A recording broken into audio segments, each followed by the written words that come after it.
Amados, vamos abrir a palavra de Deus no texto do Salmo 90, que é um texto que vai nos falar acerca da realidade da eternidade de Deus, contrastada com a nossa condição de sermos seres mortais e finitos, né? Finitos. Somos seres finitos versus um Deus que é eterno.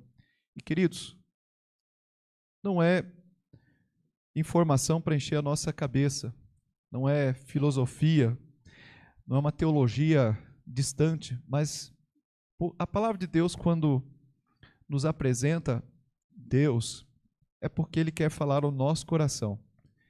Há algo aí importante para nós ouvirmos. Nós acabamos de cantar, entre os cânticos, a aula de hebraico que nós acabamos de ter, né? Mas no cântico anterior, nós falamos, grande é o Senhor. E dentro do coro nós cantamos que esse Deus é eterno, eterno, e que nós confiamos nesse Deus. E uma das qualidades, os atributos que nos faz confiar em Deus é justamente o fato dele ser um Deus eterno. Se não fosse um Deus eterno, nós poderíamos desconfiar de Deus, mas confiamos porque ele é um Deus eterno. Vamos ler os versículos de 1 até o versículo 4, Salmo de número 90. Senhor, Tu tens sido o nosso refúgio de geração em geração, antes que os montes nascessem e se formassem, a terra e o mundo, de eternidade a eternidade, Tu és Deus. Tu reduzes o homem ao pó e dizes, tornai filhos dos homens. Pois 1000 anos aos teus olhos são como o dia de ontem que se foi e como a vigília da noite. De eternidade a eternidade, Tu és Deus. Assim, Senhor, ilumina os nossos olhos e os nossos corações nesta manhã para perceber o quanto esta realidade, esta verdade acerca de Ti nos traz sobriedade, conforto, serenidade, percepção real acerca do tempo, da passagem do tempo, da nossa vida como um todo, da esperança na eternidade. Nos ajuda, Senhor, a abrir os nossos olhos a partir de uma doutrina, de uma verdade tão elementar, mas necessária para a nossa fé. Obrigado, Senhor, porque Tu és quem Tu és. Obrigado por esta manhã, abençoa-nos, nós Te pedimos e perdoa os nossos pecados, em nome de Jesus. Amém.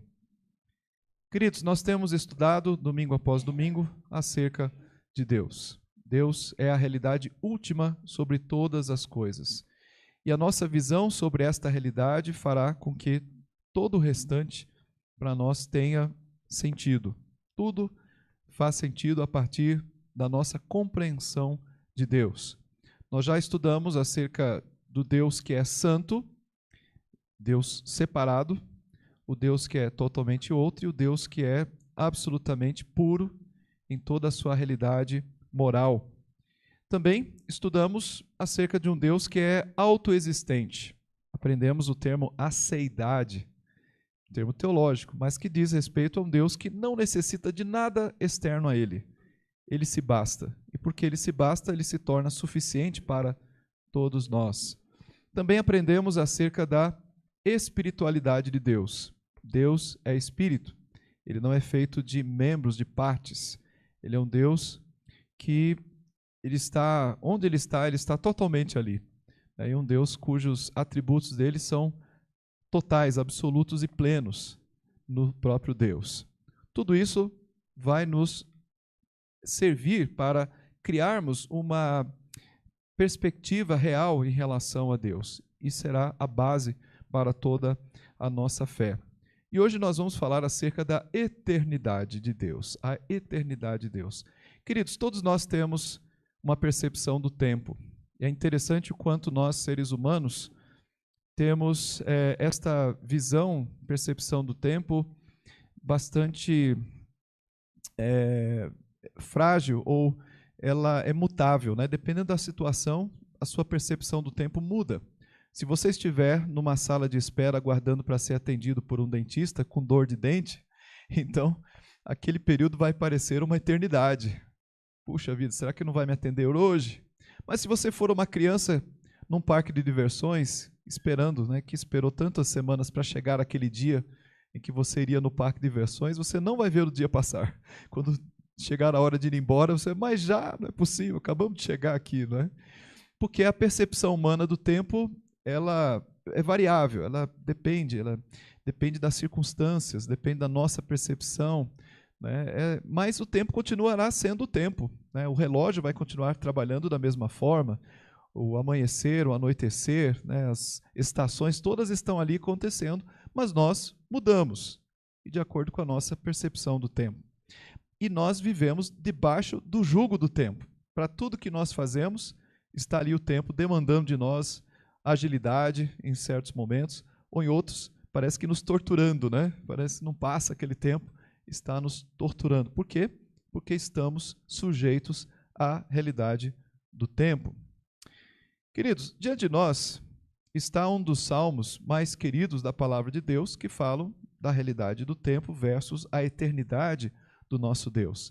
Esse salmo foi escrito por Moisés. É o único salmo da Bíblia escrito por Moisés e, portanto, certamente um dos salmos mais antigos.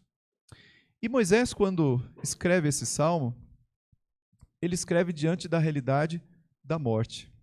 A morte era algo comum, costumeiro na vida daquele homem de 80 anos de idade, que estava ali no meio do deserto, caminhando com aquele povo e vendo dia após dia aquela geração que havia saído lá do Egito morrer nas areias do deserto.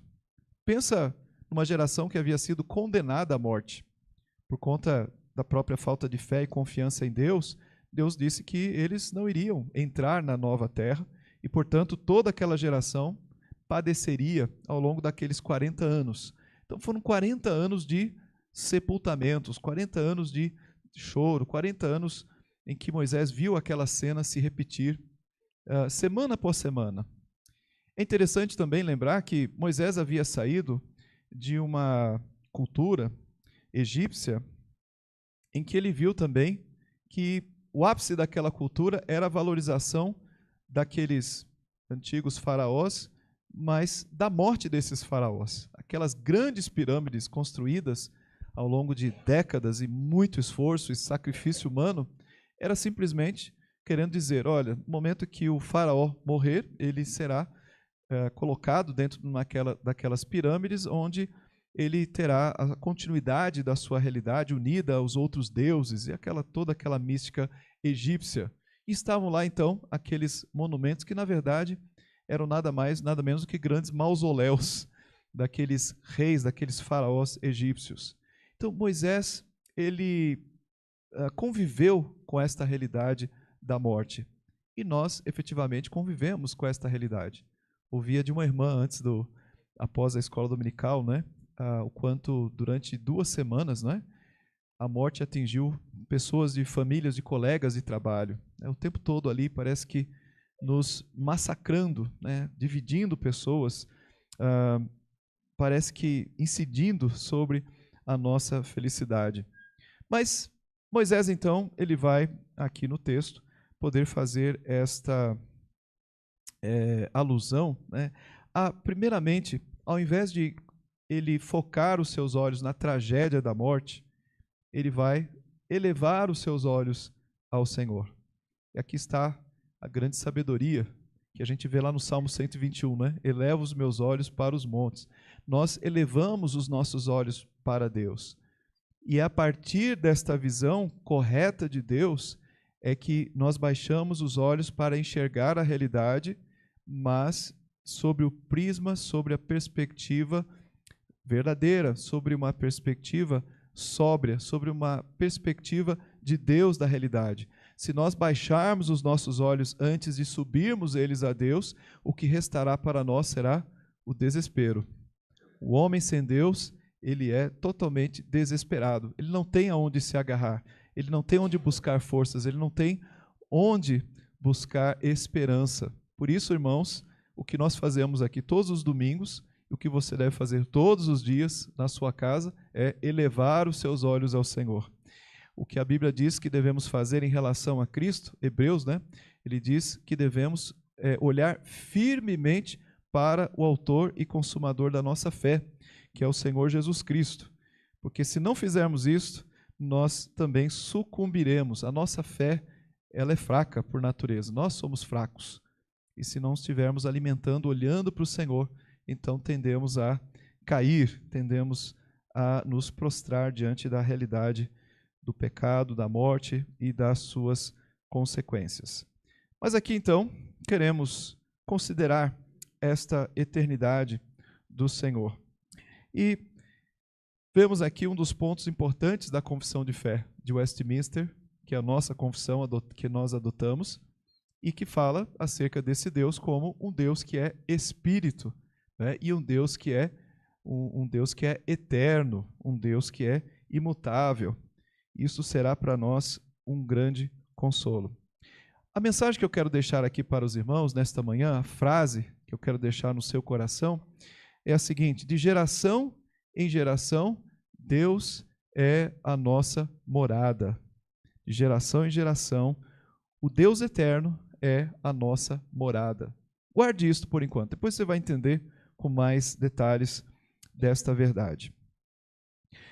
Voltando para o texto, no versículo número 2, ele diz assim: antes que os montes nascessem, ou que tu formasses a terra e o mundo, antes que os montes nascessem. Pense que Moisés aqui, ele faz uma escolha deliberada. Ele olha para os montes e usa os montes como um ponto de referência. Por quê? Porque para aquela civilização, os montes eram a parte mais antiga da criação de Deus. Os montes estavam sempre lá no mesmo lugar, né? Poderosos ali. De onde você olhasse, estavam lá os montes. Nada mudava eles de lugar. Podia chover, podia bater um terremoto, nada. Os montes estavam sempre lá no mesmo lugar e pareciam ser, de fato, a parte da criação mais antiga. E o que Moisés quer dizer? Antes que os montes, né, nascessem. Olha o termo nascer. O termo nascer é o mesmo termo de parto, ou seja, antes que eles pudessem vir a serem gerados, assim como toda a criação, o Senhor já estava lá no seu lugar, né? Antes que aqueles montes que para nós servem como um referencial de tempo, de algo que é fixo no tempo, estável, que não muda de lugar, mas Deus já estava no mesmo lugar. Ou seja, Deus não nasceu, todo o restante foi criado, foi gerado, mas Deus estava lá, sempre. Ele não dependia do tempo. Deus existe a partir de si mesmo. Mas então, alguém poderia perguntar assim, bom, mas e onde é que estava Deus, né, antes que o mundo fosse formado? Onde é que estava Deus? Agora temos que teologar um pouquinho. Agostinho responde esta pergunta dizendo o seguinte: ora, não havia antes, né? Por quê? Porque antes da criação, na verdade, não tinha tempo. O tempo é uma criação de Deus. O próprio tempo é uma criatura que Deus fez. Quando Deus criou o universo, o mundo e todas as coisas, Ele também criou o tempo, porque esse universo ele é governado por esta fórmula, vamos chamar, do tempo. Ele é parte do universo, ele é integrante da nossa realidade biológica, enfim, mas criada por Deus. Então, não havia um momento antes, porque Deus, na verdade, habitava nesta realidade chamada eternidade. E aí ele resolve criar o mundo e o tempo como parte desta nova, desta criação dele. Então, o tempo é uma criatura. E Deus, então, cria o mundo com o tempo.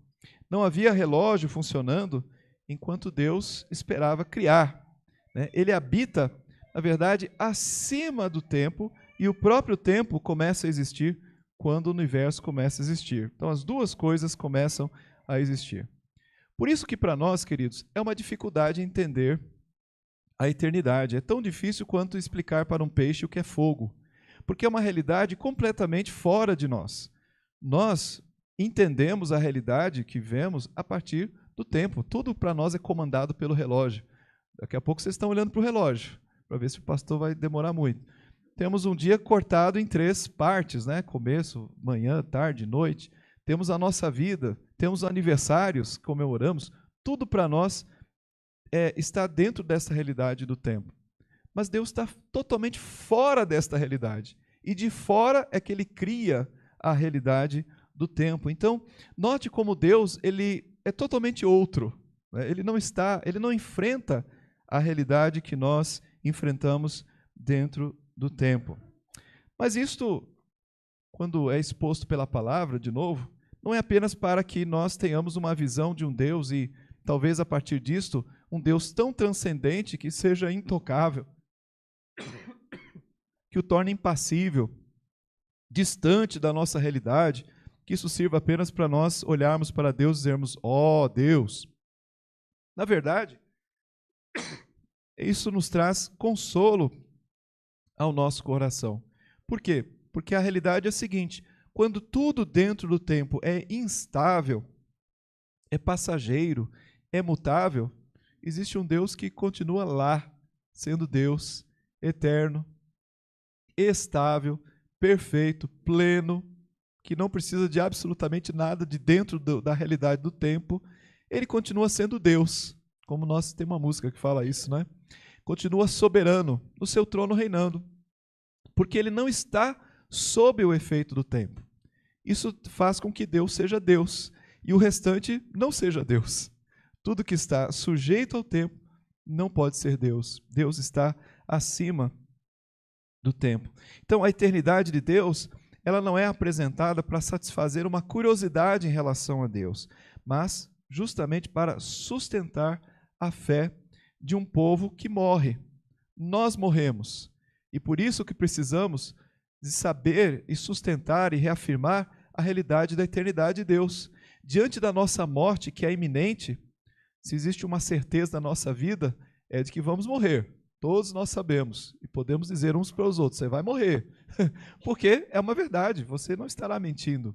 Não sabemos quando, mas vai acontecer. E para esta realidade é que nós precisamos do consolo de um Deus que é eterno. E sendo um Deus eterno, Ele é a nossa morada. Ele é a nossa morada. Então, o Deus eterno, em segundo lugar, ele transcende toda a sucessão de tempo. O Deus eterno transcende toda a sucessão de tempo. Veja, o texto fala, e a gente repetiu aqui na hora da leitura, que de eternidade a eternidade tu és Deus. Note o detalhe do verbo. De eternidade a eternidade tu és.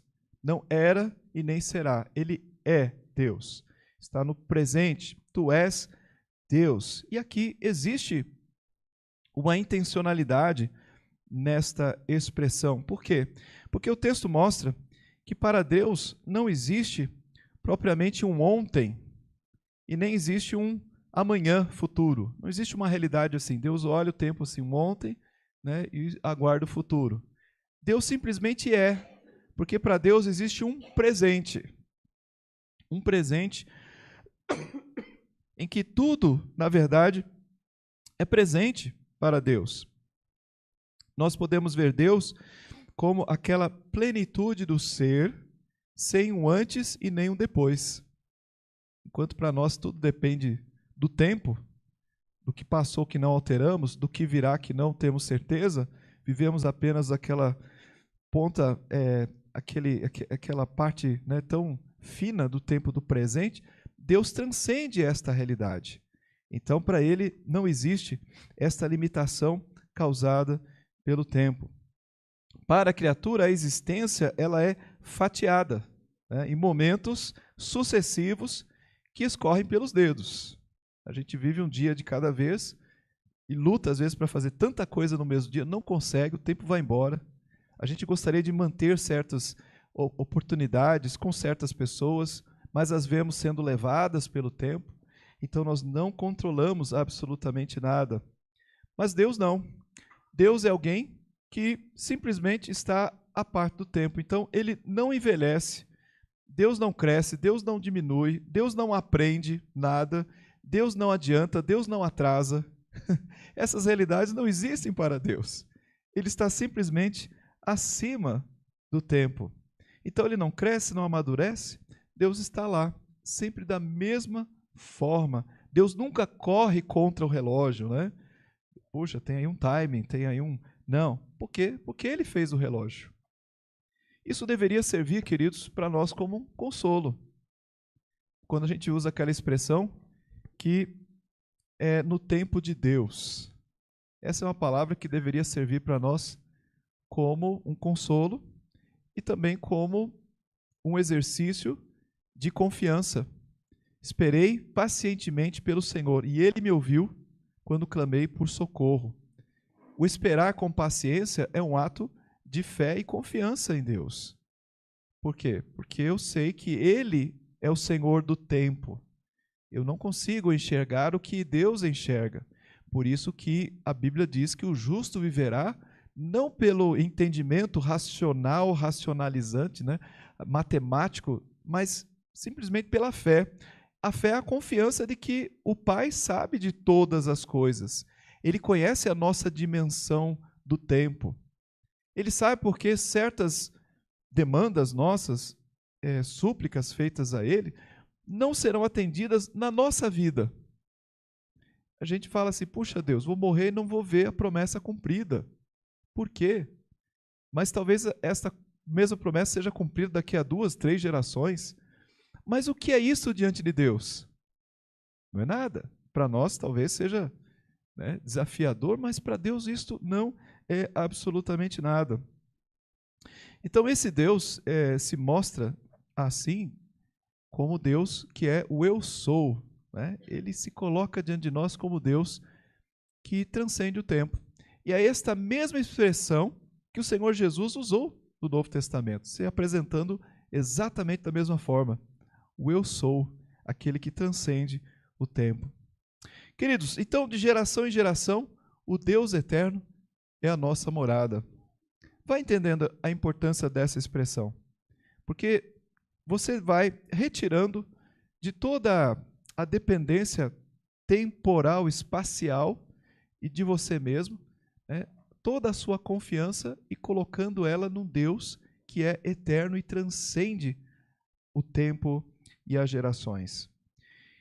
Então, vamos ver isso com mais detalhe aqui. O texto diz, o Deus que é eterno, então ele é a morada do seu povo em todas as gerações. Veja que o texto fala, e justamente começa no versículo 1 dizendo, Senhor, Tu tens sido o nosso refúgio de geração em geração.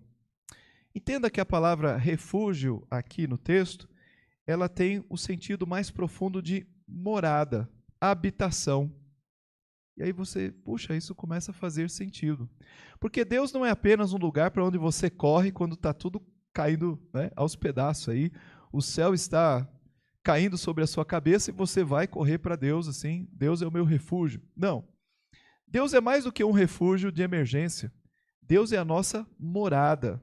É o lugar em que nós habitamos. Não é para uma tempestade ocasional, mas é um lugar permanente de moradia. É a nossa residência permanente. Isso é muito importante para nós. Quando alguém morre, a gente vai diz o quê? Ah, foi morar com Deus, né? Mas foi morar com Deus se já estiver morando com Deus.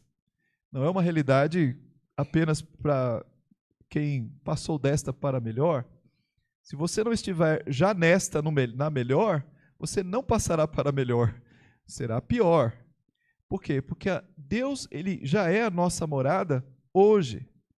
Então, por isso que Paulo diz, né, estar com Cristo, que é incomparavelmente melhor. Mas ele já estava em Cristo. Estar com Cristo significa uma experiência melhorada em relação àquilo que ele já experimentava no Senhor.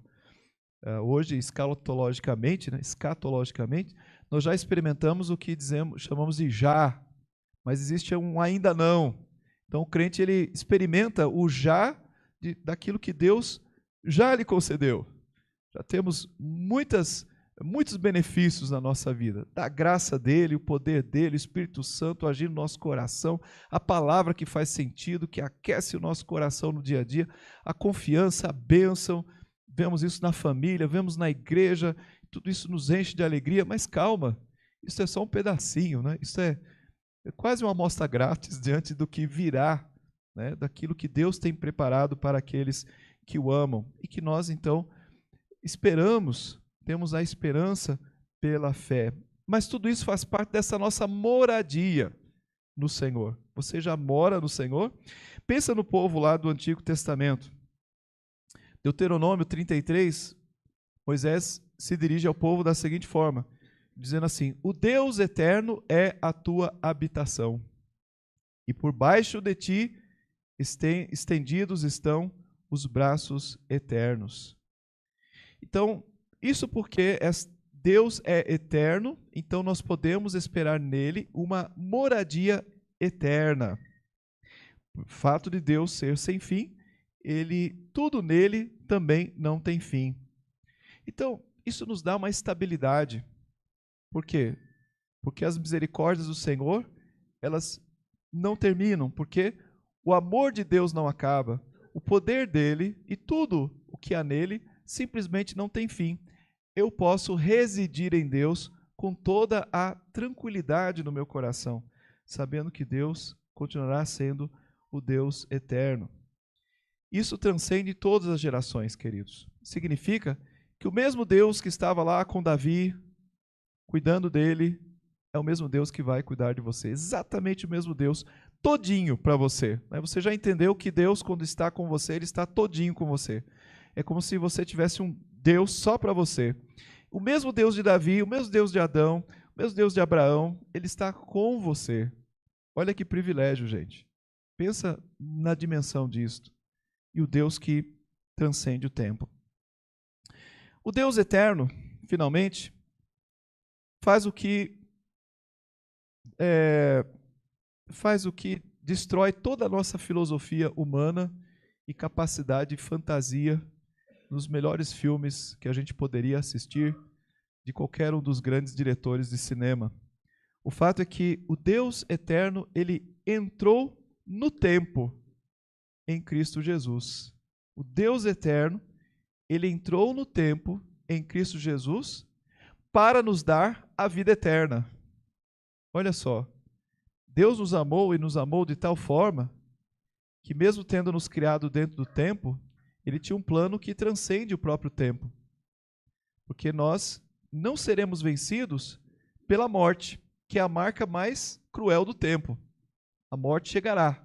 O próprio Salmo 90 fala disso, que a nossa vida vai chegando a um certo patamar que depois disso é cansaço, né? É enfado, canseira.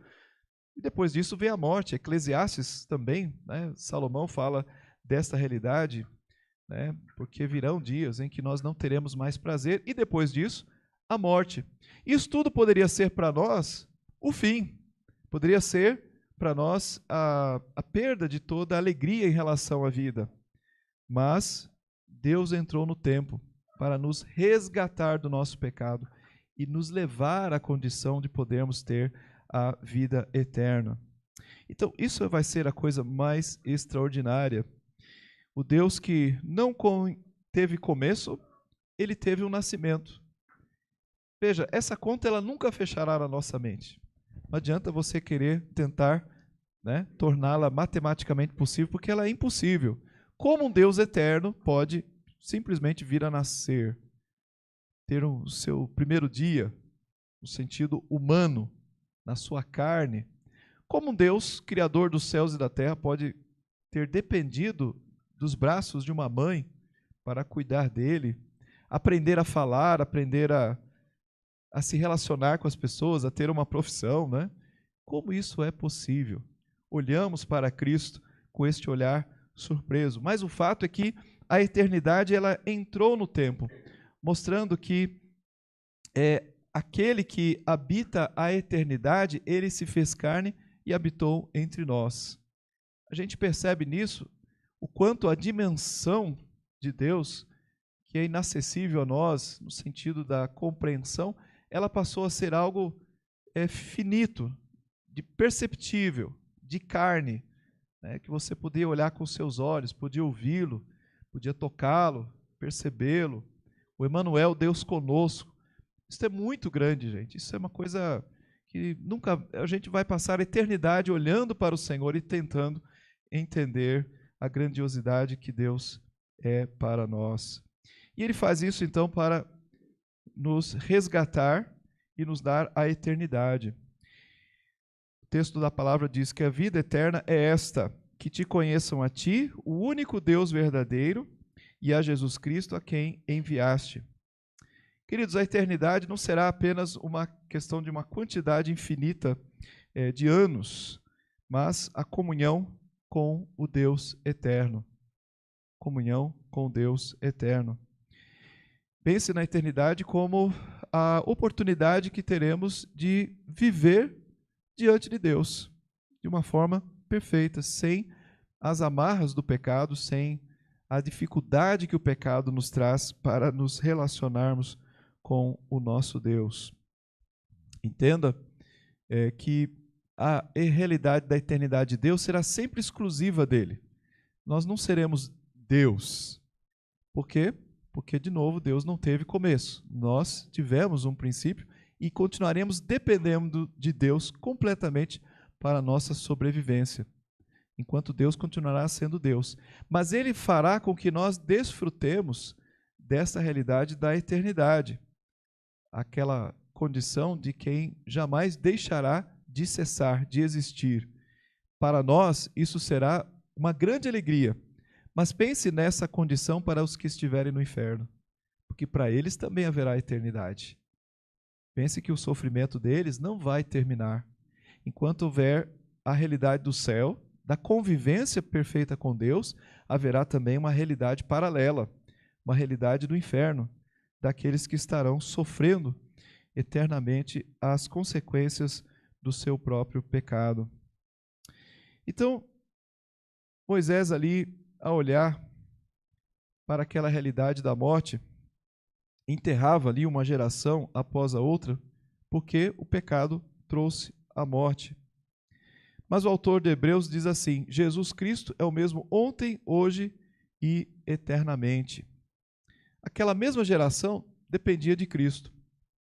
Você lembra que todos os sacrifícios do deserto ali, feitos com animais, em si eles não tinham eficácia nenhuma, mas era a forma como aquele povo aprendeu a confiar no sacrifício do Senhor Jesus Cristo. Sem derramamento de sangue, não há remissão de pecados. Eles aprenderam isto, e Jesus morreu por eles, por esta igreja lá do Antigo Testamento. Amados, é importante que nós reflitamos, portanto, sobre a eternidade de Deus, porque é ela que nos garante a nossa eternidade. A visão do crente hoje, na nossa vida atual, é baseada na visão da eternidade. Se você perder hoje essa perspectiva da eternidade, você deixará de viver nos dias presentes como um peregrino. Isto é, para nós, fatal a nossa fé. O crente ele tem que ter duas perspectivas que alimentam a sua fé. Uma é da vida futura no céu, no Senhor, e isso deve ser o nosso anseio, assim como a vinda de Cristo. Se nós perdermos essa visão, essa expectativa, meus irmãos, nós passaremos a viver nos dias presentes como se fosse o nosso céu, ou como se os dias presentes já nos reservassem tudo o que nós temos. Isto irá macular a nossa identidade, e ao invés de nós sermos peregrinos ansiando por aquilo que o Senhor nos dará, nós vamos querer conquistar com as nossas próprias mãos aquilo que nós queremos. É uma total inversão daquilo pelo qual Deus nos fez. Deus nos fez não para esta terra, Deus nos fez para a sua glória e a nossa vida eterna. Deus nos fez para glorificar a Cristo e, como igreja que viu, que sabe da vitória de Cristo sobre a morte, que ascendeu aos céus, agora nós ficamos como os discípulos ali olhando para o alto e esperando a vinda de Cristo, da mesma maneira como o Senhor Jesus subiu, nós agora aguardamos que Ele venha, porque ansiamos pela eternidade. Faça uma visita a um cemitério e lá você verá a realidade humana bem clara diante dos seus olhos. Em cada sepulcro, um nome e 2 datas. Data de nascimento, um tracinho, data da morte. Aquele tracinho representa todas as conquistas, todas as lágrimas, alegrias que aquela pessoa passou na sua vida. Uma data de início, uma data de fim, e o tracinho, pouquinhos centímetros, representa toda uma vida, toda uma realidade. Mas será que com o crente é assim?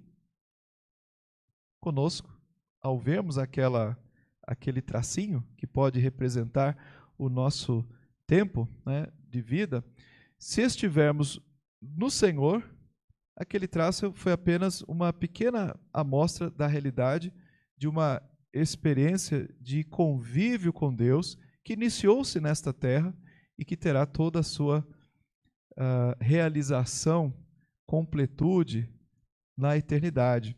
Vocês talvez já tenham visto na internet um pastor que faz uma analogia com uma corda, não é? E pega lá uma corda e estica essa corda e diz assim: olha, esse pedacinho aqui representa a nossa vida nesta terra, esse pedacinho. Agora eu vou puxar o restante que representa a nossa eternidade, né? E vai puxando. Para nós entendermos a eternidade, é interessante o uso da cordinha. Para Deus não há cordinha, porque não há um começo, não há um fim. Deus não é visto, a eternidade de Deus não é comparada a uma linha, né, de sem fim e sem fim. É simplesmente não há linha. Deus está à parte desta linha. A linha serve para aqueles que vivem dentro do tempo. Mas a eternidade para nós, comparativamente, seria isto, né? A vida um tantinho assim e toda a eternidade, né, o restante daquela corda, mas uma corda infinita. Por que você trocaria a sua eternidade por esse tantinho aqui da sua realidade? É o que Jesus diz, né? Que proveito há em um homem ganhar o mundo inteiro e perder a sua alma? Qual é o proveito? Como é que alguém poderia fazer uma troca dessas? Moisés, então, pôde aprender com Deus a esperar nele. Ele pôde ver que aquelas grandes pirâmides construídas pelos grandes faraós com grandes proporções de pedras, de escravos, dinheiro, ouro e tudo mais, aquilo tudo virou um grande fracasso. Virou apenas uma peça para turistas visitarem. Aqueles sarcófagos foram todos abertos, né? Foram todos tirados ali, as múmias, né? Não houve nenhuma maldição da múmia. Todas aquelas múmias foram tiradas. Hoje estão lá em museus espalhados pelo mundo para que todos olhem, né, e falem assim: olha aí, um faraó que achava que era Deus, né? Virou apenas uma múmia. Está aqui, né, a demonstração do quanto o homem fracassou na sua intenção de ser Deus. O homem não é nada, ele é só uma piada, né? Essa ideia dele era uma piada. Então, toda a tentativa humana de querer ser Deus vira isto, né? Uma grande piada. Enquanto nós cremos naquele que morreu e que saiu do sepulcro, que ressuscitou, que vive e nos deu a vida eterna nele, né? E que nos concede a oportunidade de vivermos com ele. Amados, que isso possa fortalecer a nossa fé, que nós possamos não construir pirâmides nesta terra, possamos descansar nesta morada eterna que é o nosso Deus. Hoje, não pense assim, foi morar com Deus. Não, se você não mora hoje com Deus, você não vai morar com Deus quando você passar desta, não é? E em terceiro lugar, aprenda a contar os seus dias. Aprenda a contar. É assim que termina o Salmo. Ensina-nos a contar os nossos dias para que alcancemos coração sábio. E contar os dias é medir a vida pela eternidade. É você medir a nossa vida hoje pela régua da eternidade. E corra para Cristo. Corra para Cristo. Cristo é a nossa morada.